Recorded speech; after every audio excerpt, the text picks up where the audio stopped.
Well, hello, this is Corey P. Dunlap, the world's #1 motivational speaker in the world. That's right, in the world. Here to give you another exciting episode, part 2 of the relationship between creativity, innovation, and entrepreneurship. I know you enjoyed that first part, and some of you are like, why did it cut off so abruptly? You know why? Because the eagle only lands to take off, so when I landed, I took off. But we won't belabor the time. Today, we'll jump right into our lesson, dealing with the relationship. That's right, relationship between those three: creativity, innovation, and entrepreneurship. But before we do that, let's talk about this right here. There are 6 P's I want you to pay attention to in today's lesson dealing with creativity. Number 1, the purpose. What is the purpose of what you're creating? Does it have a purpose? That's right, everything has a purpose, so discover the purpose of why you're creating what you're creating. Number 2, the personality. Understand that everybody does things differently. You're different, I'm different. If we were the same, guess what? We'll be like 2 left shoes or 2 right shoes. But don't have a pair, you need a left, you need a right. Number 3, process. The modeling theory. What is your process? How are you going from A to C? How are you going from A to B to C? How are you going from A to Z? What is your process? How are you going to get there? What is your flow chart? Number 4, the place. That's why we optimize the environment, make it better. Are you creating an environment in which you're creating something new? Your environment will cause you to either create something great or something good. Do you want to be good or do you want to be great? Number 5, profitability. Worth over time equals value. The worth of something, based on the time that you put into it, equals the value of it. Or you can swap out worth and value. The value of something over the time you put into it gives you a worth per se. And finally, number 6, persuasion. Does your product at the very end, can it persuade the buyer to buy into it? In other words, if you're going to be creative, you got to be persuasive. So we're talking about the relationship between creativity, innovation, and entrepreneurship. So let's look at this graph right here. These are 3 circles: creation, innovation, entrepreneurship. They are all interconnected, and it's a process. You go from this place to this place, but you cannot arrive here unless you first go through here and start here. Step 1, step 2, step 3. Now as we move here, we recognize, I'll put my globe down here, this is a model of a triangle. This point here is creativity, point 2 is innovation, point 3 is entrepreneurship. So as you go to creativity, you're going to arrive at a place of innovative, something new. You've created something new. And when you get to that point, because you created something new, now you're on a ship, and you're on a ship, and the first 5 letters is entree. All right? Think about entree. What exactly are you creating? So entree on your ship, entrepreneur. It's something new you're creating, and you're on a ship. You're sailing somewhere. So as you sail somewhere, you're going right back to creativity, because in order for you to remain popular, relevant, and persuasive, guess what? You got to remain creative. You got to remain creative, right? So here, innovation, I got a car here.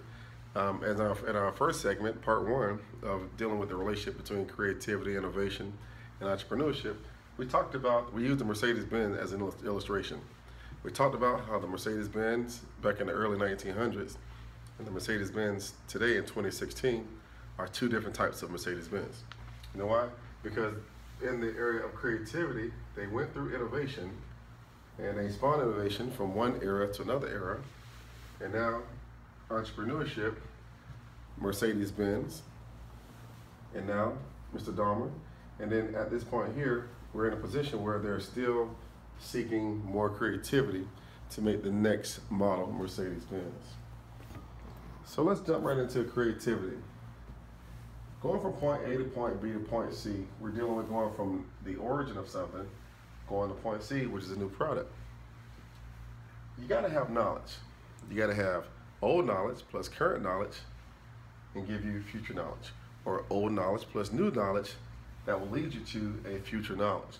When you mix those 2 together, you should get something that you ever say, you know what, I see something different, I see where we're going, because I know where we are. So the origin, going from the origin, going to the place that you're headed, which is a new product. You got to have goals. You got to have dreams. You got to have desires. You got to have objectives. And we talked about, and we're doing a recap here. We talked about the UV effect. The UV effect is something useful and is it valuable? The product that you're creating, is it useful? Can it be used today? If not, go back to the creativity part, start all over again, because if it can't be used at the end, go back to the beginning. Is it valuable? Is it valuable to you? Because if there's no value to you, there's no value to anybody else, right? New markets. You got to be willing to understand that.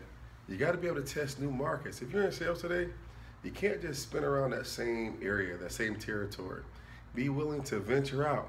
Become like a Napoleon Bonaparte. Be willing to venture out and discover something new. Or Christopher Columbus, that's a better illustration. The process of innovation. We got to reduce costs. We got to reduce time, and that's going to increase flexibility. When you're able to reduce cost, how much something costs, instead of you spending $20 to do something, now you're spending $5 to do something. Guess what? You save $15. You got to reduce time. Instead of you spending an hour doing something, what if you're able to do it in 15 minutes? Guess what? You have just saved a lot of time. You got to increase the flexibility. So when you reduce costs and you reduce time, you've increased flexibility. I mean, you've made more leverage and more room to be able to do other things. Now let's look at innovation before we go over to entrepreneurship. Innovation, here we use 3 different characters, X, Y, and Z. X, we're gonna know the value of X, all right? When you find something, plus when you capture something, guess what? It brings the value of something. Meeting the ever-changing demands of the customer. Every single day, if you look at your computer, you look at your phone, like my phone, you're always noticing it's always updating data. You know what that means? Things are forever changing and moving. You don't believe me? Go on the expressway. Those cars are not standing still unless there's an accident. Those cars are moving. That's synonymous of what? Guess what? Innovation is moving, time is moving, and you should be moving too. New markets, innovation process. Understand that there is a process to the whole gamut of things. And when you understand going from X going to Z, you understand why in the middle you're doing what you're doing. Understand your why. And that goes back to our 6 P's: purpose, personality, process, place, profitability, as well as persuasion. Our 6 P's in creativity. And finally, let's talk about entrepreneurship. Entrepreneurship deals with 2 things: individual side and a business side. As an individual, being an entrepreneur, you have your own set of goals. As a business, you have another set of goals. But you gotta be willing to do something. What is that? I'm glad you asked that question. You gotta be willing to work hard. Hard work pays off. No work don't pay at all. Really, hard work pays off. No work doesn't pay anything. You gotta start somewhere. Where do you start? Another good question. Start with ideas. That's back at the creative side. You gotta go to, are there any unmet needs? So in dealing with entrepreneurship, what are your ideas? What are the unmet needs? What needs to be improved upon, as well as what is a value? Is it valuable, and is there a profit there? If there's no profit, recalibrate, go back to creativity, and start all over again. Because you want to be able to get some kind of profitability. And finally, sustainability. Can you sustain the test of time? Is what you're producing able and equipped to sustain you as you make profits? A business concept, I heard this a long time ago. When your output exceeds your input, then your upkeep becomes your downfall. When your output exceeds your input, if you got more going out than coming in, it's a matter of time before your business goes belly up. Remember that, very important factor in business. So you gotta be willing to work hard. What does that mean? Long hours, sleepless nights. That's right, you gotta be up, and also there are financial risks. If you're not willing to take a risk, guess what? You're not ready for entrepreneurship. Stay in creativity, you're not even ready for innovation. Because when you're talking about innovation or improving something that already exists, you're in a place where you're gonna take a risk. And I can remember years ago working for Bell South, I heard the Nokia guy say this right here. If you're not living on the edge, you're taking up too much space. So you have to be willing to take a financial risk, all right? Because if you're gonna get from dream to reality, If you're going to go from where you are to where you want to be, question is, where do you want to go today? You've heard that. Microsoft says, where do you want to go today? Nike says, just do it. I say, I am success. That's right, and so are you. You are success. But you want to learn the relationship between creativity, how to be creative, innovation, become innovative. Because you can't think you can get something new doing the same thing. You've heard that, the definition of insanity. Expecting something new, doing the same thing. You've got to be crazy.